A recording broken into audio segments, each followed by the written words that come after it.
Welcome back, everyone. Today we're taking a deep dive into something that I think a lot of people can relate to, at least on some level. Yeah, absolutely. We're going to be talking about panic disorder. Whether you've dealt with it personally or maybe you know someone who has, or even if you're just curious to learn more, I think this is going to be a really insightful deep dive. It's definitely a topic that deserves more attention and, honestly, less stigma. For sure. And we've got a lot of great material to work with today, so I'm excited to get into it. Me too. To kick things off, we actually got a question from a listener that really kind of sparked this whole deep dive. They asked a pretty straightforward question. What is the panic disorder? That's a good question and actually a perfect place for us to start. Maybe just a small tweak to the wording, though. Clinically, it's referred to as just panic disorder without the. Oh, okay. But I think the listener's question really captures the essence of what we're trying to understand here. What is this thing? Right. Like, what does it actually mean to experience panic disorder? Exactly. So I guess starting there, what is panic disorder? So panic disorder is classified as an anxiety disorder. Okay. But what really sets it apart is the presence of these sudden and often very intense episodes called panic attacks. Okay, I've heard people describe panic attacks as feeling almost like a heart attack. Yeah.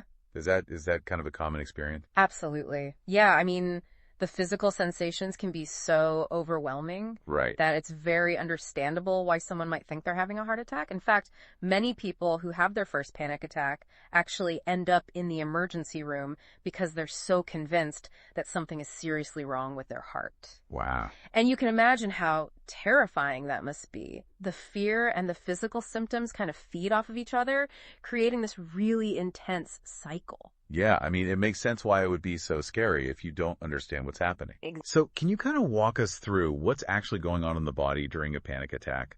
Like, what are those physical symptoms that are causing all this distress? Sure.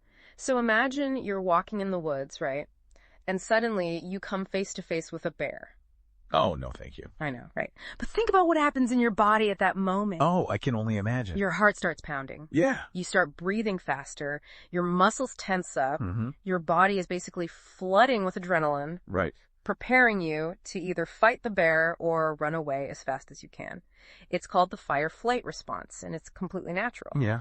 The problem with panic attacks is that your body is having that same intense physical reaction, Oh, wow. even though there's no actual danger present. So there's no bear, but your body's acting like there is. Exactly. Your internal alarm system is basically going off for no reason.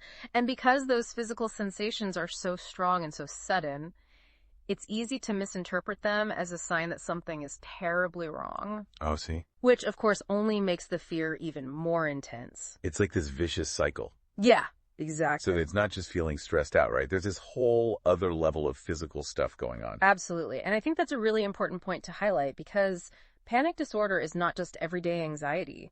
It involves this very specific pattern of panic attacks.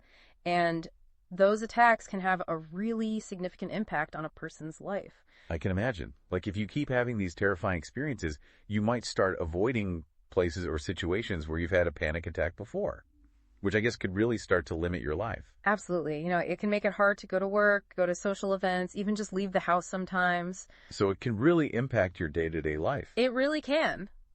But the good news is that there are effective treatments available. Okay. People can learn to manage their symptoms and live really full lives. That is definitely reassuring to hear. So before we wrap up this deep dive, is there anything you'd like to leave our listeners with to think about? Maybe something to kind of ponder after the show. I think one of the most fascinating things about panic disorder is this idea that it's often triggered by a misinterpretation of physical sensations. Right. So it makes me wonder what strategies could help people better understand and manage those sensations. Could things like mindfulness exercises or breathing techniques help to kind of interrupt that cycle of fear? I think that's something worth exploring. Yeah, absolutely. It's all about understanding those signals from your body and learning how to respond in a way that doesn't spiral into panic. Exactly. Well, thank you so much for breaking all of this down for us today. This has been a really enlightening deep dive. And to our listeners, thanks for joining us. Until next time. Thanks for having me. Welcome back, everyone. Today we're